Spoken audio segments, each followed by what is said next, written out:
Welcome to another Green Jumper Gem. I'm Marcus Alton from the tribute website brianclough.com, and it was a real treat to speak to former Cloughie defender Paul Hart. He described how Brian travelled to Leeds United to sign him when they met in the manager's office at Ellen Road. Harty also spoke about Brian's special brand of man management. I knew that if I didn't head it and defend the goal, I wouldn't be playing. But if I gave anything above that, the bonus, he was delighted. And a pat on the back from him, you know, you didn't get them very often, but they were worth waiting for, I'll tell you that. Yeah, because John Robertson talks about he just wanted that little sign, that little okay from Brian Clough on the touchline, and it made him 10 feet tall. Did you feel that? I mean, you're a big man anyway, but did you feel you could take on anyone when he was behind you? Yeah, absolutely. I remember one situation where we were playing West Ham at home, and the previous week we'd been playing Watford away, and I got my nose broken. And so, you know what happens then? Your eyes go black and all that. So I played against West Ham, so I've still got the black eyes and my nose is over one way. And I think Steve Hodge got 2 or something. We were winning 2-0 coming up to half time. And I'd been up for a corner, and on the second phase, I was at the far post. And I was up and above, I just can't think of his name now, but he's quite famous. And he did exactly what I would have done. He was struggling, and I'm thinking, I'm scoring here. And I was above him, and he threw his head back. So it smashed my nose again and broke my cheekbone. So I went to hospital, all that sort of stuff, had it all reset and everything. And about 9 days later, this is coming up to Christmas. So I think we just played Celtic in the first or the second leg or whatever, beaten Celtic. And coming up to Christmas, so we had Liverpool on one day, and then the next day, the very next day or the day afterwards, we had Luton away. And so we were in the hotel having pre-match, and I got a message to go down to see the boss, and he says, "What do you think about playing today?" And this was 9 days after I broke my cheekbone. Yeah. So I said, "Well," I said, "Do you want me to play?" He said, "Well, I do really." So, and it wasn't that much of a risk in terms of there was Dalglish and Rush playing, so it wasn't like. But I knew the next day at Luton there was, I don't know, Mick Harford and countless other giants playing. Yeah. So I had to, but I played. I just carried on playing from there. You know, but he said after the Luton game, I know it's a bit of a long story, but after the Luton game, we were on the bus, and he came down the bus, and like we're sitting 4 tables and all that, and we'd started playing a game of cards, our group, and he came down and said, centre half, absolutely brilliant today. None of these buggers would have done that. and the lads give you a stick, you know. Yeah. You get some pelters, but it was just, you know, that's the way he was. You know, he's a fantastic man and manager.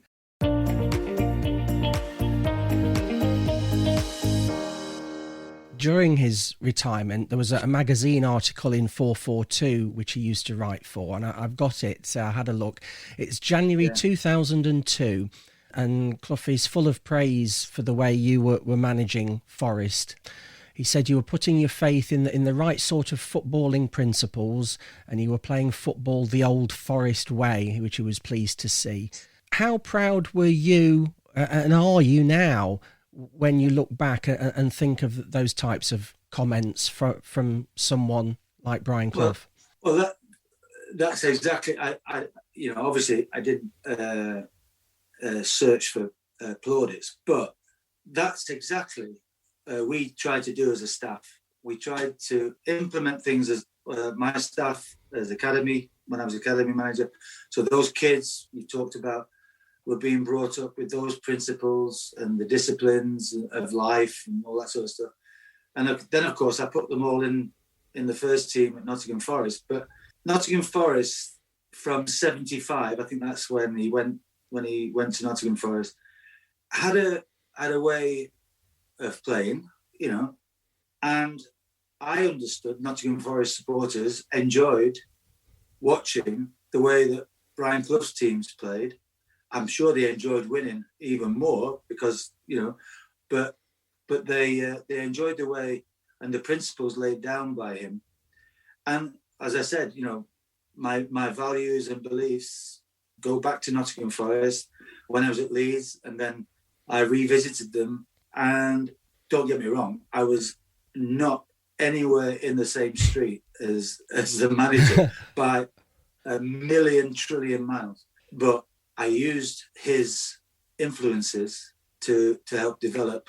And it was a shame that it didn't continue because we had young players coming on, we were in the end underfunded. So that was another story. Yeah, it is. But I think the fans certainly at the time fully appreciated what you were doing and the influences you were putting on the pitch there. That reminded them of those great Cloughie sides, and obviously the fans were singing "We love you, Harty, we do," and all that sort of thing. So the fans really appreciated it. It wasn't long after you left Forest as manager, though, of course, that Brian sadly passed away in 2004. How did you react when you heard the news? Because it came as quite a shock to a lot of us, although, we knew he hadn't been that well.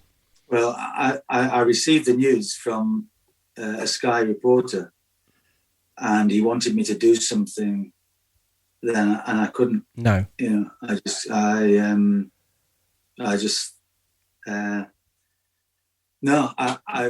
couldn't do it. He was very nice and very respectful and everything, but I just couldn't. I was shocked. It was a very fitting memorial service, though, at Pride Park. Did you manage to get to that? Yeah. Yes, I was there. Yeah, my wife and I were there. Yeah. And some marvellous tributes, which and bringing both Forest and Derby fans together. Not many people can do that, and he did it. It just won't happen again. The success that those two clubs, provincial clubs, you can't. You hope it will, but you can't. It's amazing, even in those days, to outstrip the likes of Liverpool, Man United, Manchester, Spurs, Arsenal, big clubs. It was amazing achievements.